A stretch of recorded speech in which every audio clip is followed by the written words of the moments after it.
Car tank filled with gas as she accelerates the fates fast past 3 a.m.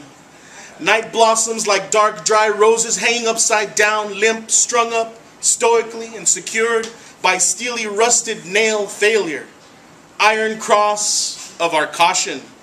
Cars streak yellow piss warning. Time ticks toward turmoil. She waits for dawn to rage across midnight sky, marking her moving mania, making her close, curse, slow.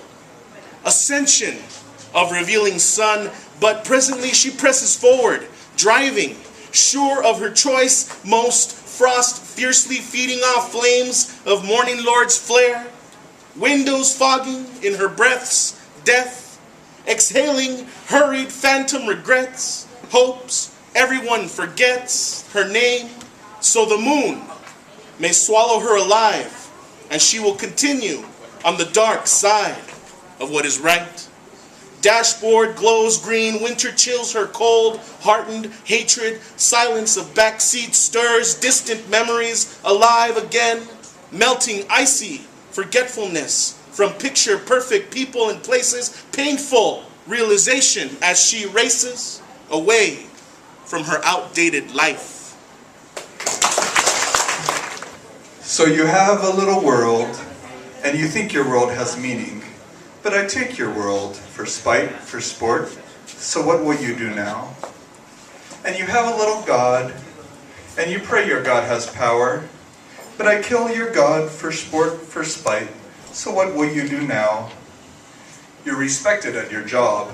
You work in four felt walls, but you can't have a job when I'm around since your hearing won't turn down. So you go back to school to excel as you always do. Campus politics just make you laugh, they'll never reach in you. Still you feel a little small, fuck your student in the hall. But I taunt you and you hear me still, so you fuck her like a queer. But you carve a little niche, you've got room to invite friends, and you cast your thoughts in radii like you perceive a web, or a crystal when it's dead.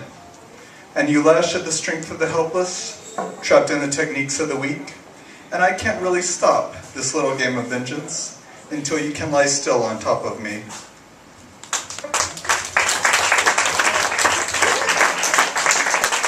Artists and writers in the military, there are rare and few. Some paint miniature models for their D&D games. Some win contests to paint murals, winning the command's coffee mugs. What a ripoff!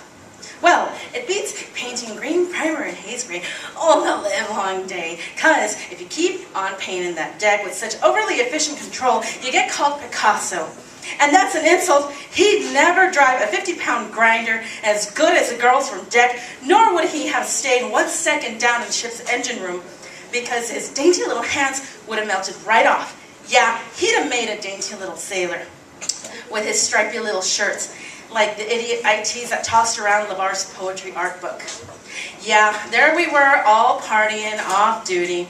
Artists and writers in the military, we are rare and so few. While my geometrically abstract designs evolved with Japanese milky ink, this motherfucker of an OS, third class, who's usually down below, warning the quartermasters and us deck personnel of oncoming sea traffic, he'd just take a pencil without study nor school and make me crave for his rendition of Fiona Apple and other lovely women sketched, etched into pages, integrated with his intimate poetry of or about the earth and elements, including love. Artists and writers in the military are so rare and few. That book's the hot potato. Military artists and writers, so rare, few. He's going around looking for his book. Military writers, rare and few. Oh, his regret. Boom! Pow! Sizzles! The book landed on the grill. And those idiots, bored out to the bone, drunk off their asses, IT men in hysterics over the barbecued poetry book. That's why artists and writers in the military are so rare and few.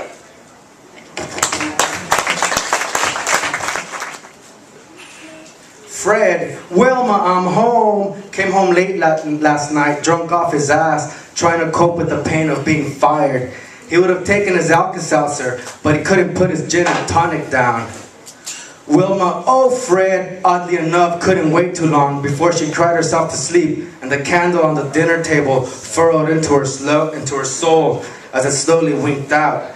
Like their love, like their friendship, and the hate, the misery remains like the wax. And Pebbles, she doesn't seem to spend too much time at home anymore, filling every phallic symbol that walks the street, filling empty backseats from the town with moans and groans from the pleasure of a fire that's going to be extinguished as soon as she stops squirming.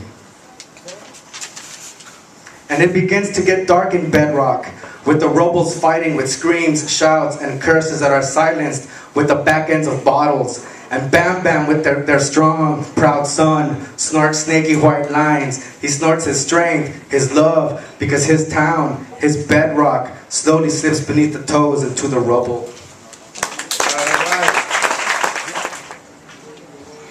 I am built with the immense capacity to love like oceans. I bleed emotions the way rain runs down the sidewalks. My body language speaks sex while my mind's mouth talks. My hips send the wrong messages through high-heel satellites, and all he's wondering is who I'm going home with tonight. I blush at his grin and smile at his eyes, cause he's beautiful in the ways that we embrace white lies. I become drunk off of his scent and distracted while he tries, and while I'm admiring his tattoos, he's staring at my thighs. We do this dance all the way to my bed, and we don't have sex, and I don't give him head, but he touches me in places too private to be said, and I bite him in places that the clothes start to shed. Hours go by, but the night is too short. My lust and my morals were at war, and since then I cannot bring peace to the two feuding fires. Here I am, days later, still drunk off of the indulgence. What came first, the physical or my emotions? I replay that night in my thoughts in slow motion. Perhaps I've watched far too many episodes of Sex and the City, but I am smart enough to know that that one night was only for one night. But I was still naive enough to bring him home. Now I have to suppress my humility and save face for my own grace's sake. There's no use in wasting energy by getting territorial over unavailable spaces, you see. It's okay to be sexually stimulated left and right, as long as it doesn't require to go past one night. You see, carnal motivations, well, those are all right, but don't get all attached because he'll only bail with the sunlight. I don't get upset because that's just how it goes. It doesn't make it any easier, even though these are things that we all already know. With age, we train ourselves to numb from the chest up. We get better at being sexually heartless as we grow up. And he's asking me to put it in my mouth even though he has no idea what my last name is, nor does he care to know it. So I remind myself of that whenever any hot man is begging me to blow it. Out of proportion, it's okay because it's my own orifice I have to worry about the next day. I have the ability to love him in the strongest way, but he doesn't care about that. While he's breathing hard and grabbing, I'm just trying to hold his hand, and the sad truth is that I'm just not built for a one-night stand. All right, all right.